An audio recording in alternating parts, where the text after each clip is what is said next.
नमस्कार दोस्तों अगर आपको राजस्थान रॉयल्स और चेन्नई सुपर किंग्स के बीच खेला गया आईपीएल 2025 का 11वां और सांसें रोक देने वाला सबसे रोमांचक महामुकाबला पसंद आया हो तो इस वीडियो को आप एक लाइक जरूर करें। इस वीडियो का लाइक टारगेट 400 लाइक है, तो इस वीडियो को आप दिल से लाइक जरूर करें। दोस्तों, आईपीएल 2025 के 11वें और एक और सबसे रोमांचक महामुकाबले में आईपीएल इतिहास की दो सबसे बड़ी टीमें एक दूसरे से भिड़ी। इस बार रियान पराग की राजस्थान रॉयल्स के सामने ऋतुराज गायकवाड़ की चेन्नई सुपर किंग्स की टीम खड़ी थी। इस रोंगटे खड़े कर देने वाले महामुकाबले में चेन्नई के कप्तान ऋतुराज गायकवाड़ ने टॉस जीता और पहले गेंदबाजी का फैसला लिया और राजस्थान की टीम को पहले बल्लेबाजी के लिए आमंत्रित किया। उसके बाद रनों की बारिश करने के इरादे से राजस्थान के दो दिग्गज ओपनर बल्लेबाज मैदान में उतरे। यशस्वी जायसवाल और संजू सैमसन के कंधों पर इस महामुकाबले में अपनी टीम को एक विस्फोटक ओपनिंग शुरुआत दिलाने की बहुत ही बड़ी जिम्मेदारी थी और मैदान में उतरते ही यशस्वी जायसवाल ने पारी की पहले ही गेंद पर एक गजब का चौका खलील अहमद को लगा दिया था। लेकिन खलील अहमद ने अपने इसी ओवर में यशस्वी जायसवाल को रविचंद्रन अश्विन के हाथों कैच आउट कर दिया। यशस्वी जायसवाल इस मुकाबले में 3 गेंद में बस 4 रन बना पाए। यशस्वी जायसवाल के पहले ही ओवर में आउट हो जाने के बाद अब नीतीश राणा को बल्लेबाजी के लिए भेजा गया, लेकिन नीतीश राणा इस मुकाबले में एक अलग ही आत्मविश्वास के साथ बल्लेबाजी के लिए मैदान में उतरे थे और नीतीश राणा ने आते ही पारी के दूसरे ओवर में जिमी ओवर्टन को एक चौका और एक शानदार छक्का लगा दिया था। तो वही उनके साथ बल्लेबाजी कर रहे संजू सैमसन भी इस मुकाबले में लाजवाब बल्लेबाजी कर रहे थे। संजू सैमसन और नीतीश राणा की यह साझेदारी अब लगातार मजबूत होती जा रही थी, जिसने चेन्नई की गेंदबाजी को दबाव में डाल दिया था। पारी के 5वें ओवर में तो गेंदबाजी पर आए रविचंद्रन अश्विन के एक ही ओवर में नीतीश राणा ने एक चौका और 2 अद्भुत छक्के लगाकर पूरी चेन्नई की गेंदबाजी को बैकफुट पर धकेल दिया था और फिर इसी बीच दोनों की 50 रनों की एक शानदार साझेदारी भी पूरी हो गई। अब चेन्नई के कप्तान ऋतुराज गायकवाड़ बहुत ही ज्यादा परेशानी में नजर आ रहे थे। संजू सैमसन और नीतीश राणा की ये खतरनाक बल्लेबाजी चेन्नई की गेंदबाजी की मुश्किलें बढ़ा रही थी और फिर इसी बीच एक लाजवाब चौका लगाते हुए नीतीश राणा ने अपना इस मुकाबले का एक गजब का अर्धशतक पूरा कर लिया।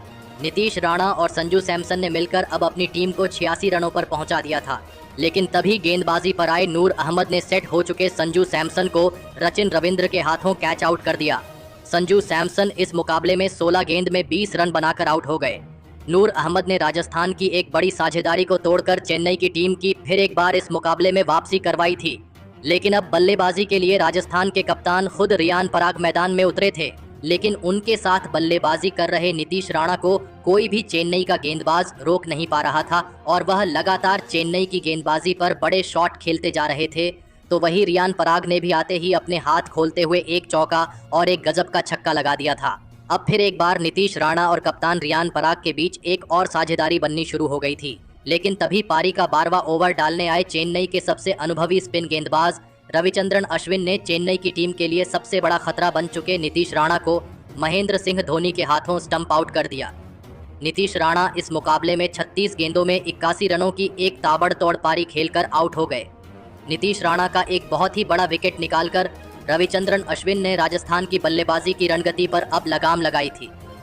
अब बल्लेबाजी के लिए ध्रुव जुरैल को भेजा गया, लेकिन तभी गेंदबाजी पर आए नूर अहमद ने नए बल्लेबाज ध्रुव जुरैल को मथीशा पातिराणा के हाथों कैच आउट कर दिया। ध्रुव जुरैल इस मुकाबले में 7 गेंद में 3 रन बनाकर आउट हो गए। चेन्नई की स्पिन गेंदबाजी ने फिर से लाजवाब प्रदर्शन करके अपनी टीम को मुश्किल से बाहर निकाला था।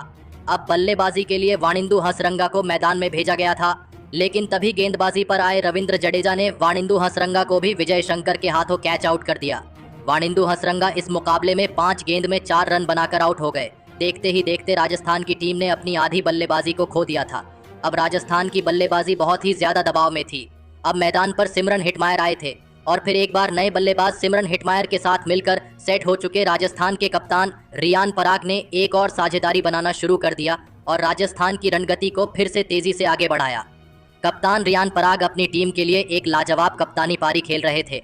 विकेट निकालने वाले नूर अहमद के एक ही ओवर में रियान पराग ने एक चौका और एक लाजवाब छक्का लगा दिया था। कप्तान रियान पराग की इस धमाकेदार बल्लेबाजी की वजह से अब फिर से चेन्नई की गेंदबाजी सोच में पड़ चुकी थी, लेकिन तभी गेंदबाजी पर आए मथीशा पातिराणा ने लाजवाब बल्लेबाजी कर रहे राजस्थान के कप्तान रियान पराग को ही क्लीन बोल्ड कर दिया। कप्तान रियान पराग इस मुकाबले में 28 गेंद में 37 रन बनाकर आउट हो गए। कप्तान रियान पराग का विकेट चेन्नई की टीम को एक महत्वपूर्ण मौके पर मिल चुका था। अब बल्लेबाजी के लिए जोफ्रा आर्चर मैदान में उतरे थे, लेकिन तभी उसके अगले ही ओवर में खलील अहमद को सिमरन हिटमायर ने एक शानदार छक्का लगा दिया। लेकिन खलील अहमद के इसी ओवर में जोफ्रा आर्चर ऋतुराज गायकवाड़ के हाथों कैच आउट हो गए। जोफ्रा आर्चर इस मुकाबले में अपना खाता भी नहीं खोल पाए। चेन्नई की खतरनाक और सटीक गेंदबाजी ने अब राजस्थान की रणगति पर पूरी तरह रोक लगा दी थी। अब बल्लेबाजी के लिए कुमार कार्तिकेय मैदान में उतरे थे, लेकिन खलील अहमद की इसी ओवर में कुमार कार्तिकेय भी रन आउट हो गए। कुमार कार्तिकेय एक गेंद में बस एक ही रन बना पाए। अब राजस्थान के 2 ही विकेट बचे थे। बल्लेबाजी के लिए महेश तीक्ष्णा मैदान में उतरे थे, लेकिन इस पारी के अंतिम ओवर में सिमरन हिटमायर को मथीशा पातिराणा ने रविचंद्रन अश्विन के हाथों कैच आउट कर दिया। सिमरन हिटमायर इस मुकाबले में 16 गेंद में 19 रन बनाकर आउट हो गए। अब राजस्थान के अंतिम विकेट के रूप में तुषार देशपांडे मैदान में उतरे थे, लेकिन अंत के ओवर में महेश तीक्ष्णा और तुषार देशपांडे ने थोड़े बहुत रन बनाए और फिर इसी के चलते राजस्थान की टीम ने 182 रनों का एक बड़ा लक्ष्य चेन्नई की टीम के आगे रखा। उसके बाद राजस्थान से मिले 183 रनों के विशाल लक्ष्य का पीछा करने चेन्नई के 2 दिग्गज ओपनर बल्लेबाज मैदान में उतरे। रचिन रविंद्र और राहुल त्रिपाठी के कंधों पर इस महामुकाबले में अपनी टीम को एक शानदार ओपनिंग शुरुआत दिलाने की बहुत ही बड़ी जिम्मेदारी थी, लेकिन चेन्नई की इन उम्मीदों को पारी के पहले ही ओवर में राजस्थान की तेज गेंदबाजी ने तोड़ दिया और गेंदबाजी पर आए जोफ्रा आर्चर ने बेहतरीन फॉर्म में चल रहे रचिन रविंद्र को ध्रुव जुरैल के हाथों कैच आउट कर दिया। रचिन रविंद्र इस मुकाबले में अपना खाता भी नहीं खोल पाए। रचिन रविंद्र के पहले ही ओवर में आउट हो जाने के बाद अब चेन्नई की टीम की तरफ से उनके कप्तान खुद ऋतुराज गायकवाड़ मैदान में उतरे और फिर राहुल त्रिपाठी और कप्तान ऋतुराज गायकवाड़ ने मिलकर फिर यहां से चेन्नई की पारी को संभाला और एक महत्वपूर्ण साझेदारी बनाना शुरू कर दिया।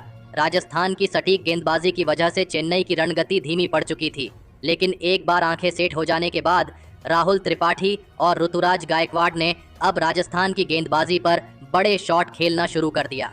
पारी के 5वें ओवर में विकेट निकालने वाले जोफ्रा आर्चर को राहुल त्रिपाठी ने एक चौका और एक शानदार छक्का लगा दिया था, तो वही उसके अगले ही ओवर में गेंदबाजी पर आए संदीप शर्मा को भी चेन्नई के कप्तान ऋतुराज गायकवाड़ ने 3 गजब के चौके लगा दिए थे। अब राजस्थान की गेंदबाजी के ऊपर चेन्नई की यह जोड़ी रन बनाती हुई दिख रही थी। राहुल त्रिपाठी और कप्तान ऋतुराज गायकवाड़ ने मिलकर अब अपनी टीम को 46 रनों पर पहुंचा दिया था, लेकिन तभी गेंदबाजी पर आए वानिंदु हसरंगा ने सेट हो चुके राहुल त्रिपाठी को सिमरन हिटमायर के हाथों कैच आउट कर दिया। राहुल त्रिपाठी इस मुकाबले में 19 गेंद में 23 रन बनाकर आउट हो गए। चेन्नई की एक खतरनाक दिख रही साझेदारी को वानिंदु हसरंगा ने तोड़कर फिर से चेन्नई की टीम को दबाव में डाल दिया था। अब बल्लेबाजी के लिए शिवम दुबे को भेजा गया था और शिवम दुबे ने आते ही धमाकेदार अंदाज में बल्लेबाजी करना शुरू कर दिया था। शिवम दुबे ने पारी के 10वें ओवर में गेंदबाजी पर आए वानिंदु हसरंगा को एक चौका और एक शानदार छक्का लगा दिया था, लेकिन वानिंदु हसरंगा ने अपने इसी ओवर में लाजवाब वापसी करके दिखाई और खतरनाक बल्लेबाजी कर रहे शिवम दुबे को कप्तान रियान पराग के हाथों कैच आउट कर दिया। शिवम दुबे इस मुकाबले में 10 गेंद में 18 रन बनाकर आउट हो गए। राजस्थान की गेंदबाजी किसी भी चेन्नई के बल्लेबाज को ज्यादा देर तक मैदान में सेट होने का मौका ही नहीं दे रही थी।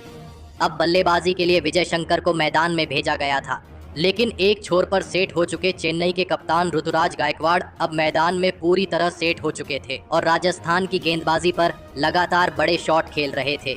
लेकिन तभी नए बल्लेबाज विजय शंकर को भी वानिंदु हसरंगा ने ही क्लीन बोल्ड कर दिया।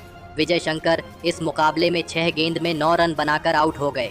चेन्नई की मुश्किलें खत्म होने का नाम ही नहीं ले रही थी। एक के बाद एक चेन्नई के बड़े से बड़े बल्लेबाज लगातार आउट होते जा रहे थे, लेकिन अब मैदान पर रविंद्र जडेजा आए थे और फिर रविंद्र जडेजा के साथ मिलकर चेन्नई के कप्तान ऋतुराज गायकवाड़ ने अपना इस मुकाबले का एक गजब का अर्धशतक पूरा कर लिया। कप्तान ऋतुराज गायकवाड़ की लाजवाब पारी के लिए खुद महेंद्र सिंह धोनी ने भी तालियां बजाई। अब फिर एक बार कप्तान ऋतुराज गायकवाड़ और रविंद्र जडेजा के बीच एक महत्वपूर्ण साझेदारी बननी शुरू हो गई थी, लेकिन रिक्वायर्ड रन रेट का दबाव चेन्नई की बल्लेबाजी पर साफ दिख रहा था और इसी दबाव को कम करने के चक्कर में चेन्नई के कप्तान ऋतुराज गायकवाड़ वानिंदु हसरंगा की एक गेंद पर यशस्वी जायसवाल के हाथों कैच आउट हो गए। कप्तान ऋतुराज गायकवाड़ 44 गेंदों में 63 रनों की एक अद्भुत पारी खेलकर आउट हो गए। अब चेन्नई की टीम एक बड़ी मुसीबत में थी। चेन्नई के कप्तान के विकेट के बाद पूरा मुकाबला ही पलट गया था, लेकिन अब विश्व के सबसे महान मैच फिनिशर यानी महेंद्र सिंह धोनी मैदान में उतरे थे। अब चेन्नई को जीत के लिए आखिरी 4 ओवरों में 54 रनों की जरूरत थी। अब इस पारी का 17वां ओवर संदीप शर्मा डालने आए थे, लेकिन संदीप शर्मा के इस ओवर में रविंद्र जडेजा और महेंद्र सिंह धोनी बस 9 ही रन बना पाए। अब चेन्नई को आखिरी 3 ओवरों में जीत के लिए 45 रनों की जरूरत थी। अब इस पारी का 18वां ओवर महेश तीक्ष्णा डालने आए थे, लेकिन महेश तीक्ष्णा के इस ओवर में चेन्नई की टीम को बस 6 रन मिले।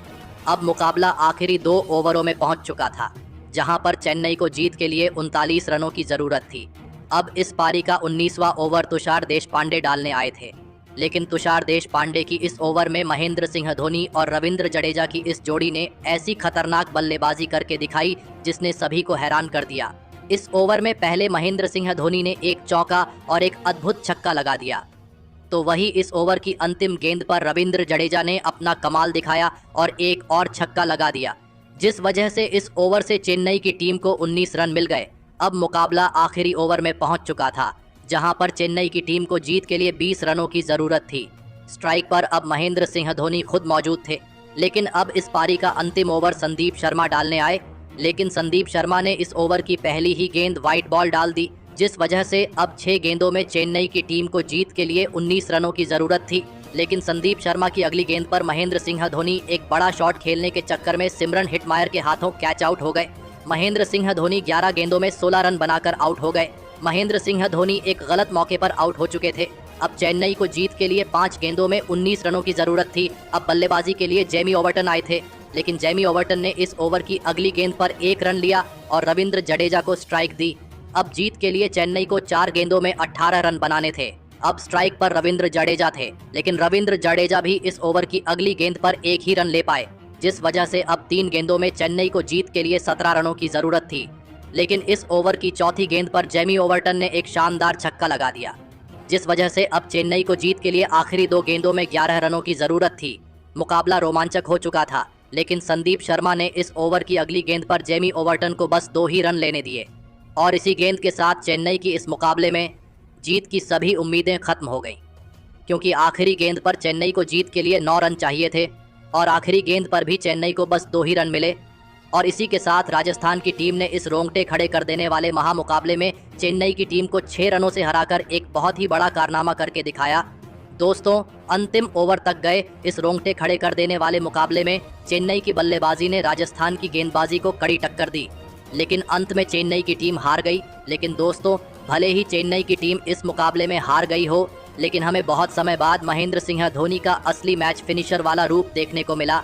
भले ही महेंद्र सिंह धोनी इस मुकाबले में अपनी टीम को जीता नहीं पाए, लेकिन महेंद्र सिंह धोनी की अद्भुत बल्लेबाजी ने इस मुकाबले को अंत में बहुत ही ज्यादा रोमांचक बना दिया। महेंद्र सिंह धोनी ने इस मुकाबले में केवल 11 गेंदों में 16 रनों की एक लाजवाब पारी खेली, जिसने सभी का दिल जीत लिया। तो दोस्तों, आप महेंद्र सिंह धोनी की इस अद्भुत बल्लेबाजी के लिए उन्हें 10 में से कितने अंक देना चाहेंगे? आप अपनी राय नीचे कमेंट में देना बिल्कुल भी ना भूलें। धन्यवाद। आईपीएल 2025 का सबसे बड़ा मुकाबला रॉयल चैलेंजर बेंगलुरु और चेन्नई सुपर किंग्स के बीच आज खेला जाएगा। अचानक से बदल गया मैच का पूरा कार्यक्रम। मैच की टाइमिंग में हुआ बड़ा बदलाव। अब 7:30 से नहीं, इतने बजे से शुरू होगा मैच। दोनों टीमों के महामुकाबले से पहले फैंस के लिए आई बड़ी खुशखबरी, यहां भी लाइव देख पाओगे। दोनों टीमों के बीच महासंग्राम बेंगलुरु और चेन्नई के इस महामुकाबले में आखिर क्या कुछ बदलाव हुआ है, उसको हम आपको जरूर बताएंगे। लेकिन उससे पहले आपको क्या लगता है, चेन्नई और बेंगलुरु में से सबसे खतरनाक टीम कौन सी है? आप खुद नीचे कमेंट करके जरूर बताएं। और अगर आप भी इस मैच को लाइव एचडी में देखना चाहते हैं तो डिस्क्रिप्शन में दी गए लिंक पर क्लिक करें और हमारे टेलीग्राम चैनल को ज्वाइन करें। साथ ही पाइए इस मैच से जुड़ी सभी जानकारी और हाइलाइट्स का वीडियो। दोस्तों, आरसीबी और चेन्नई सुपर किंग्स 2 ऐसी टीमें हैं जिनके बीच के महामुकाबले का इंतजार क्रिकेट के हर फैंस को रहता है। जब यह दोनों टीम में आपस में भिड़ती हैं, तभी क्रिकेट का असली रंग देखने को मिलता है। इस महामुकाबले को देखने के लिए क्रिकेट का हर फैंस तैयार है। दोनों टीमें काफी मजबूत हैं। 28 मार्च वह दिन होगा जब यह दोनों टीमें एक दूसरे के खिलाफ मैदान में उतरेंगी। इस रोमांचक मुकाबले में एक तरफ आरसीबी की टीम होगी तो वहीं दूसरी तरफ चेन्नई सुपर सुपर किंग्स की टीम होगी।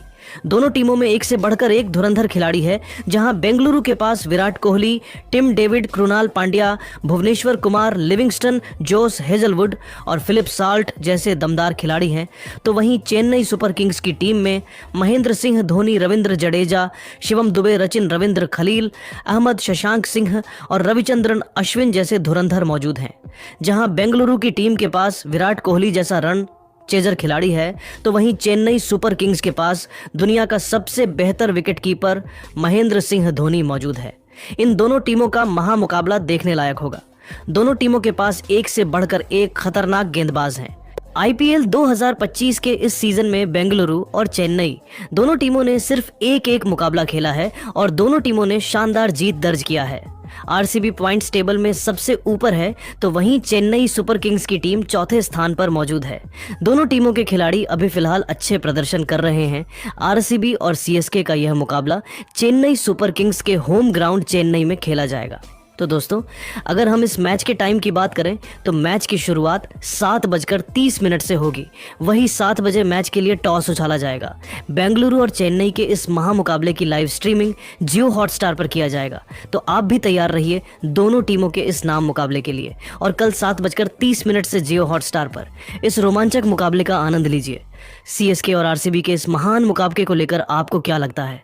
यह मुकाबला कौन सी टीम जीतेगी? आप खुद नीचे कमेंट करके जरूर बताएं। तो अगर आप भी रोहित शर्मा और विराट कोहली को अच्छा खिलाड़ी मानते हो तो वीडियो को जरूर लाइक कीजिएगा। दोस्तों, आईपीएल के शुरू होने से पहले रॉयल चैलेंजर्स बैंगलोर की टीम ने रोहित शर्मा को 50 करोड़ में मुंबई इंडियंस को छोड़कर बैंगलोर की कप्तानी करने का ऑफर दिया। तो खुद सामने आकर विराट कोहली ने जो कहा वो सुनकर पूरा भारत देश कर रहा है सलाम। नीता अंबानी परेशान। तो दोस्तों, आखिर विराट कोहली ने रोहित शर्मा को अपनी टीम में बुलवाने के लिए जो कहा ना, वो सुने बिना आप भी कहीं मत जाइएगा। लेकिन उससे पहले आप सभी को क्या लगता है, विराट कोहली और रोहित शर्मा में से कौन बेहतर खिलाड़ी है? अपनी राय हमें कमेंट करके जरूर बताना। तो चलिए, अब आपका ज्यादा समय ना लेते हुए शुरू करते हैं वीडियो। दोस्तों, आईपीएल 2025 का पहला मुकाबला 22 मार्च को खेला जाएगा और दोस्तों, इस मैच की शुरुआत से पहले ही आरसीबी और केकेआर की टीम ने तैयारियां भी शुरू कर दी हैं। लेकिन दोस्तों, इस बार आरसीबी की निगाहें आईपीएल की ट्रॉफी पर है और वो किसी भी हाल में ये ट्रॉफी जीतना चाहती है। फिर तो चाहे दूसरी टीम से अपनी आरसीबी में किसी भी खिलाड़ी को बुलाना हो या फिर कितने करोड़ की रकम देकर माइग्रेट करवाना हो। लेकिन दोस्तों, भारतीय कप्तान रोहित शर्मा भी इस बार चर्चा का विषय बन चुके हैं, क्योंकि दोस्तों आरसीबी ने खुलेआम रोहित शर्मा को बड़ा ऑफर देते हुए आरसीबी टीम की कप्तानी करने तक के लिए कह दिया है। जी हां दोस्तों, आईपीएल के शुरू होने में बस 3 दिन बचे हुए हैं और उससे पहले आरसीबी का ये बड़ा दाव मुंबई इंडियंस के लिए भारी पड़ता हुआ नजर आ रहा है। वहीं दोस्तों, आपको हम बता दें कि आरसीबी टीम आज तक आईपीएल में एक भी बार खिताब जीती नहीं है और दोस्तों, इस बार आईपीएल के संस्करण में ओनर्स का पूरा फोकस है कि वो किसी भी हाल में इस बार ट्रॉफी अपने घर लेकर आए। और दोस्तों, हर साल आरसीबी जब भी ट्रॉफी के नजदीक पहुंचती है और जीत नहीं पाती तो उसको काफी आलोचनाओं का सामना करना पड़ता है, क्योंकि विराट कोहली जैसा महान खिलाड़ी आरसीबी की टीम में शामिल है और फिर भी आरसीबी टीम आज तक एक भी ट्रॉफी नहीं जीती है, जो कि निराशजनक है। लेकिन दोस्तों, आपको हम बता दें कि रोहित शर्मा अगर रॉयल चैलेंजर्स बैंगलोर की टीम में आए तो हर मुश्किल उनके लिए आसान हो जाएगी। और रोहित शर्मा अभी हाल फिलहाल में आईसीसी चैंपियंस ट्रॉफी का खिताब भी जीत कर आए हुए हैं और उनको खूब एक्सपीरियंस है आईपीएल की ट्रॉफी जीतने का, क्योंकि मुंबई इंडियंस को भी उन्होंने सबसे ज्यादा बार अब तक आईपीएल की ट्रॉफी जितवाई है। तो वहीं रोहित शर्मा को इसीलिए आरसीबी के ओनर्स अपनी टीम में लेना चाहते हैं। लेकिन दोस्तों, रोहित शर्मा ने साफ कर दिया था कि वो तब तक मुंबई इंडियंस को नहीं छोड़ेंगे जब तक कि मुंबई इंडियंस उनको ऑक्शन में परचेज नहीं करेगी। लेकिन दोस्तों, अब खुद सामने विराट कोहली निकल कर आ गए हैं। जी हाँ दोस्तों, विराट कोहली भी चाहते हैं कि रोहित शर्मा आरसीबी टीम की कप्तानी करें। इसीलिए रोहित शर्मा के लिए विराट कोहली ने कहा है कि मैं जानता हूं कि रोहित शर्मा कितना अच्छा कप्तान है और जब वो आईपीएल में आता है तो उसकी कप्तानी के चर्चे हर जगह होते हैं। हम इतनी मजबूत टीम होने के बावजूद भी आज तक आईपीएल की ट्रॉफी जीत नहीं पाए हैं, लेकिन अब हमारी सारी उम्मीदें रोहित शर्मा के साथ है। अगर रोहित शर्मा चाहे तो हम क्या कुछ नहीं कर सकते। हम आईपीएल की ट्रॉफी बड़ी आसानी से जीत सकते हैं और पूरी दुनिया को बता सकते हैं कि हम में भी हुनर छुपा हुआ है। लेकिन हम अपने आप को साबित तब तक नहीं कर सकते जब तक कि आईपीएल की ट्रॉफी हमारे ड्रेसिंग रूम में ना लगी हो। और इस बार आईपीएल को जिताने का काम हमने रोहित शर्मा को सौंपा है। हम जानते हैं कि रोहित शर्मा कितने अच्छे कप्तान है और उनकी कप्तानी के बारे में बताने की मुझे जरूरत नहीं है। अभी उन्होंने पिछले ही साल T20 विश्व कप जितवाया, तो इस साल उन्होंने चैंपियंस ट्रॉफी जितवाई, जिसके बाद ये अनुभव हमारे काफी काम आएगा। रोहित शर्मा अगर मुंबई इंडियंस टीम को छोड़कर हमारी रॉयल चैलेंजर्स बेंगलोर की टीम को ज्वाइन कर लेते हैं तो शायद ये मुश्किलें ना पैदा हो। हम रोहित शर्मा के साथ खड़े हुए हैं और रोहित शर्मा जब चाहे 70-80 करोड़ रुपए लेकर हमारे से आरसीबी टीम की कप्तानी ले सकते हैं। हम उनके लिए हमेशा फ्रीली हैं। लेकिन रोहित शर्मा ने अगर देर की तो मुंबई इंडियंस की मालकिन नीता अंबानी उनको हमारी टीम में आने नहीं देंगी। तो दोस्तों यहाँ पर रोहित शर्मा अब दुविधा में पड़ चुके हैं कि आईपीएल 2025 वो विराट कोहली की टीम के साथ खेले या फिर नीता अंबानी की मुंबई इंडियंस के साथ। अपनी राय हमें कमेंट करके जरूर बताइएगा।